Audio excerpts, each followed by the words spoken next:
What seems to be the problem? Snakes. I got snakes in my throat. Hi, and welcome to Kelly, where we talk about life, your life and my life, and through Kelly we hope to inspire. I have Charles Green on the show today. Charles Green has been in series such as Stranger Things, The Resident, recently Black Lightning. Is Black Lightning the last one, or is The Resident? The Resident's the last one. Resident. I love that, and your little segment, and hopefully we'll get it up because you sent it over. Yes. You're talking about having snakes in my throat. Yes. Great job. Thank Wonderful. you. Thank you. And in Black Lightning also. So I wanted to talk about a little bit about your history, the difference in auditioning in the 80s and what we have now, and maybe some things about LA and Atlanta to start off with. Okay, great. So auditioning in the 80s. You came from Los Angeles. And then eventually came here to Atlanta. My experience in Los Angeles was in the 1980s when I was a youngin'. Yes. And the difference there with regards to taping versus live is in Los Angeles, everything was live auditions. Right. And Los Angeles is a big place. So you did lots of driving to get to your auditions and to wait. So even to find a job just to make money was difficult because you always had to try to maneuver. You were going to take more than an hour for your lunch hour to do stuff. Yeah, it's funny because I tell people because they don't want to pay for taping a lot of times. And I'm like, you really got to think about it. Back then, you drove everywhere. So you were spending money on driving. Now you're taping. So Exactly. it kind of evens out. Exactly. And you can also find a job on the side that's much easier because you can tape after hours. Right. So, yeah, so when I got to Atlanta and got back in the business in 2013, I had the mindset of Atlanta. I mean, of Los Angeles. Like, no, I can't, because I had somebody approach me to be an actor again for TV film. And I said, I can't do it because I can't run around all day. I got a full-time job. And they said, oh no, everything's taped. Almost everything's taped now. Right. And I went, oh, okay. So I got back to the business actually 5 years earlier than I planned. And how was that? Like, was it weird to tape at first? It's kind of a weird yes, thing. Yeah. Yes, it was. It was very odd. Yeah. It was very odd because I'm also, like yourself, I do a lot of theater. So being live is not a problem, but there's no audience. Right. It's just me and the camera and the person operating the camera who usually is also reading the sides. Right. So it was a little different. Yeah. It's a auditioning is a skill in itself. Exactly. And you have to master it. And the more you do it, the better, the more comfortable that you get with it. So you have something coming out on May 16th. Yes. Tell us about that. It's the television show Brockmire, which is in its, I think, second season. It's with Hank Azaria, the show, and I play a very sad sack husband. I don't speak much, but I have quite a few very funny scenes. The character's name is Harry Glasscock, so you can just imagine the jokes that come out of that. Oh, yes, I just got it too. But it was a blast. We actually shot in a house, and the cameraman used, is it Steadicams? On the shoulder. And so we were blocked to walk around the house, and they would follow us. It almost felt like just being in a house and somebody having to, reality series shooting you. And oh, by the way, you do have lines. So it was a lot of fun. Oh, that's cool. So tell us about Stranger Things. What do you do on Stranger Things? I was the movie theater manager in Chapter 7 of Season 1 when, oh boy, Nancy is a Slut is written on the side of the theater on the marquee, and I'm up there wiping it off when Joe Keery's character, who I don't remember what his character is, comes up to me and says, "Can I help?" And he gets up on the ladder and starts helping clean off Nancy. It's such a good series. Yeah, and the interesting thing about that is I was called back for 3 roles for that show, and I met the LA cast director, Carmen Cuba, and I didn't get those 3 roles, but I was told that I was a pool of Atlanta actors she was very impressed with, and she was going to find a place for me. So about 2 months later, I get this call from an agent, said, okay, they're giving you the movie theater manager. You don't have to audition. But casting directors will do that for you when they like you. When they like you, they Yes. will, and maybe it wouldn't have been Stranger Things. Maybe Right. they would have thought about something else and eventually remember you. And that just happens with the cast directors. I'm currently in production of Death of a Salesman.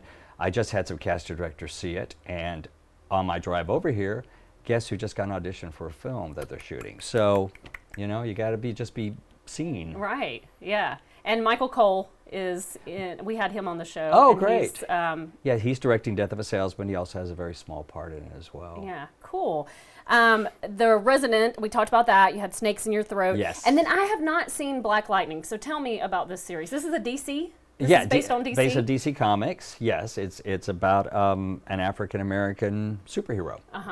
But it's very family oriented in the sense that he gave up being Black Lightning just to live the life normal of life. with 2 daughters and a wife. But now the daughters are grown and he sees what's going on in his community. He's a principal at a high school, and he decides he needs to get back into the Black Lightning mode again to help fight crime in his neighborhood. Right.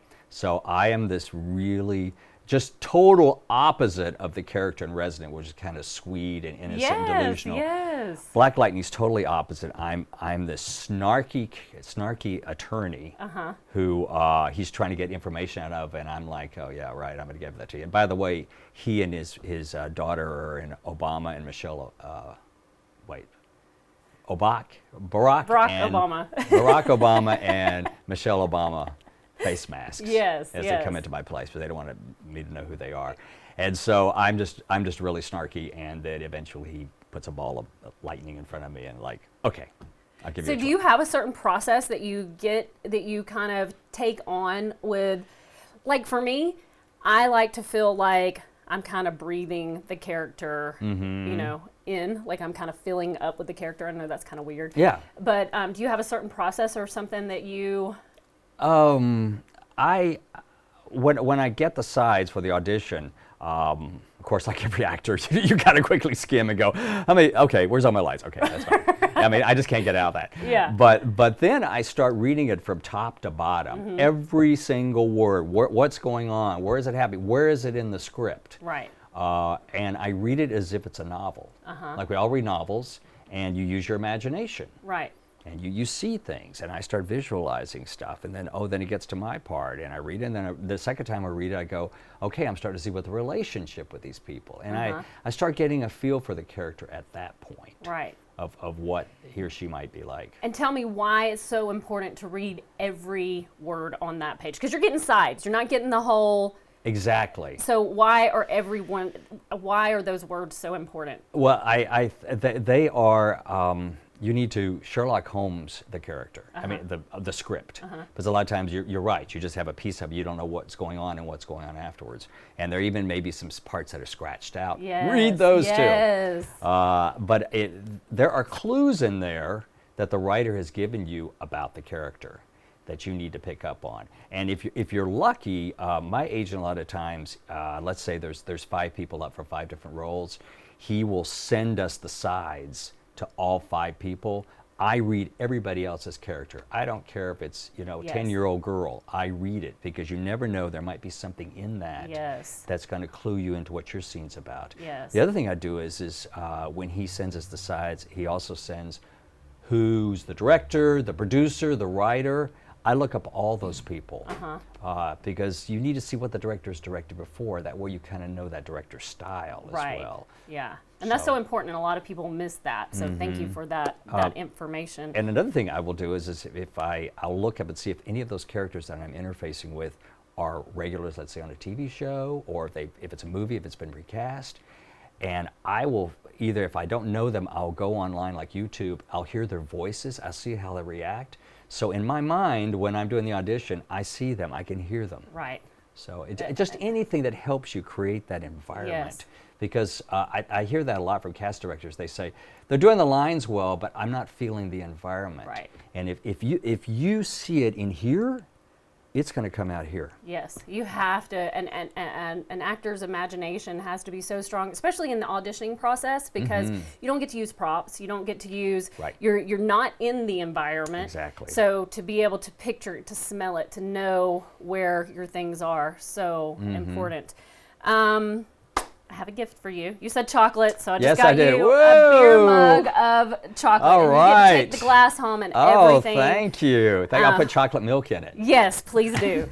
one day we'll get our show engraved on it. I think that'd be a cool on our idea. little Thank cups. you. But that's just to remind you, your gift in life, coming on the show and giving information to others. That's a gift, and I believe that life is about mentoring. And when we get to a certain point, giving back is so important. So, final words that I would love for you to leave for the audience is just, we talked earlier about age and acting, and so many people thinking that, you have to be a young person to be an actor and actress.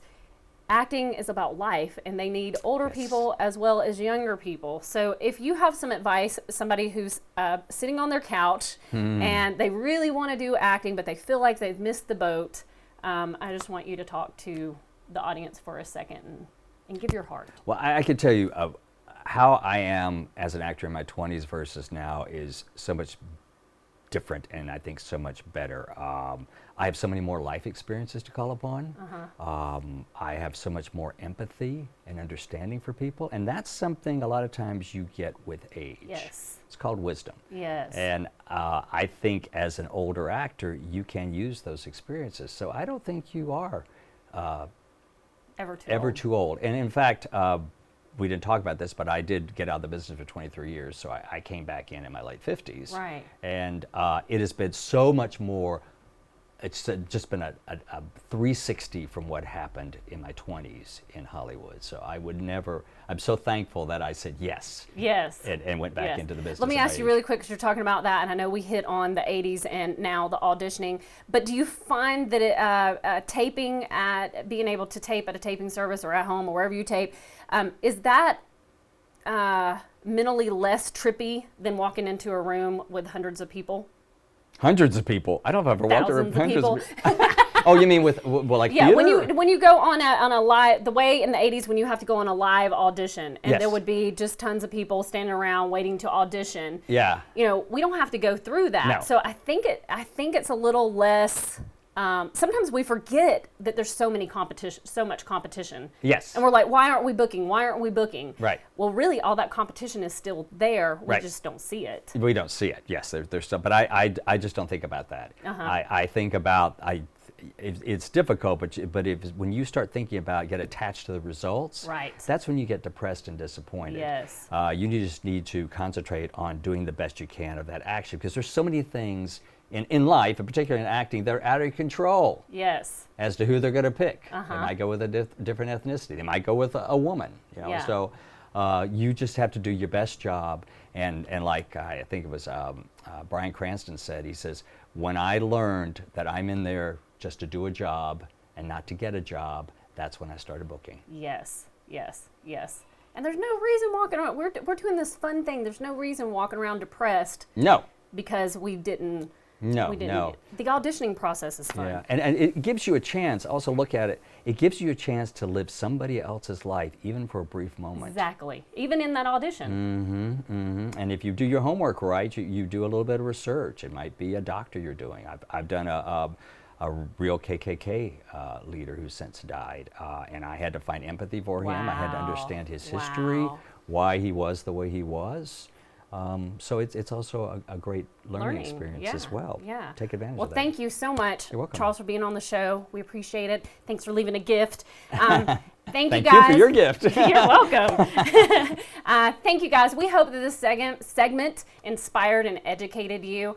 If you have any questions or comments, come down and comment. We love your comments, and I'm sure Charles will come on and interact with you. But most of all, welcome him. We're glad to have him on the show. Thank you.